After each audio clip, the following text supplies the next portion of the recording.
मूर्ख राजा और चतुर मंत्री की कहानी। कई सालों पहले नदी के किनारे पर एक द्यत्स नामक नगरी हुआ करती थी। इस नगरी में शासन करने वाला राजा बहुत ही मूर्ख था। वहीं राजा का मंत्री बहुत चतुर था।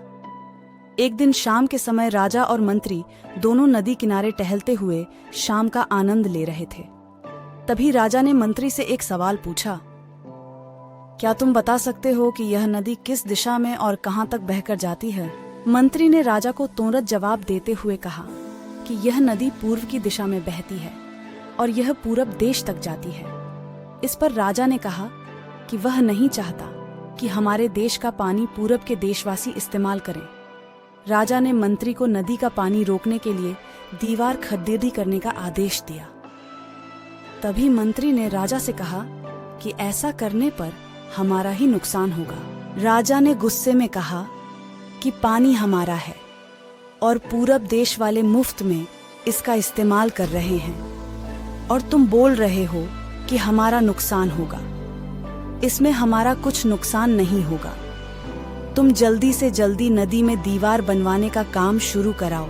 मंत्री राजा की आज्ञा का पालन करते हुए कारीगरों को बुलाता है और नदी के पास दीवार बनवाने का काम शुरू करवा देता है। नदी में दीवार बनाने का काम तेजी से चलने लगा और कुछ दिनों में दीवार बनकर तैयार हो गई। यह देखकर राजा बहुत प्रसन्न होते हैं, परंतु उनकी मूर्खता के कारण कुछ दिन बाद जब बारिश का मौसम दस्तक देता है तो नदी का पानी पूरे गांव में भरने लगता है। धीरे धीरे पानी लोगों के घरों में घुसना शुरू हो जाता है।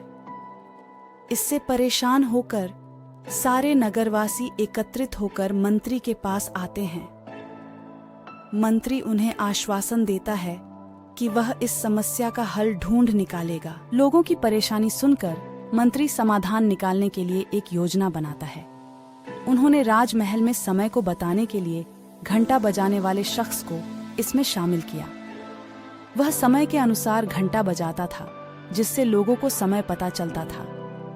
मंत्री ने उसे कहा कि आज तुम प्रति घंटे की बजाय हर आधे घंटे में घंटा बजाना। उस आदमी ने मंत्री ने जैसा कहा वैसा ही किया।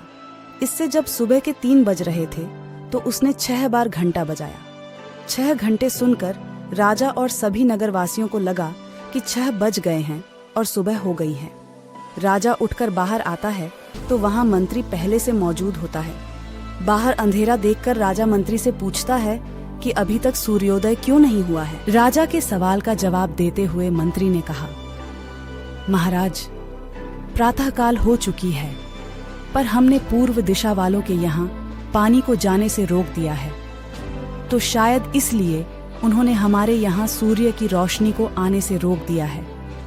इसलिए सूर्य उदय तो हुआ है, पर हमारे देश तक रोशनी नहीं पहुंची है। ऐसा लग रहा है कि अब हमारे देश में सूरज की रोशनी कभी नहीं पहुंच पाएगी। यह सुनकर राजा चिंता में पड़ीडीएच जाता है और मंत्री से पूछता है कि क्या इसका कोई उपाय नहीं है। तब मंत्री उत्तर देता है कि महाराज, अगर आप नदी का पानी छोड़ देते हैं तो हो सकता है कि वो भी सूरज को छोड़ देंगे। इससे राज्य में फिर से रोशनी आ जाएगी। राजा मंत्री को तुरंत नदी की दीवार तोड़वाने का आदेश देता है।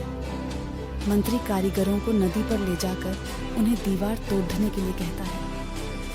कुछ घंटों में कारीगरों ने दीवार गिरा दी और तब तक सूरज के निकलने का समय भी हो गया था। सूर्य उदय हो गया। सूर्य की लालिमा देखकर राजा बहुत खुश हुआ और मंत्री को इनाम देने की घोषणा की। राजा ने मंत्री की तारीफ करते हुए कहा कि तुम्हारे कारण हमारे राज्य में फिर से सूर्य उदय हो पाया है और तुमने हमारे राज्य को अंधकार से बचाया है।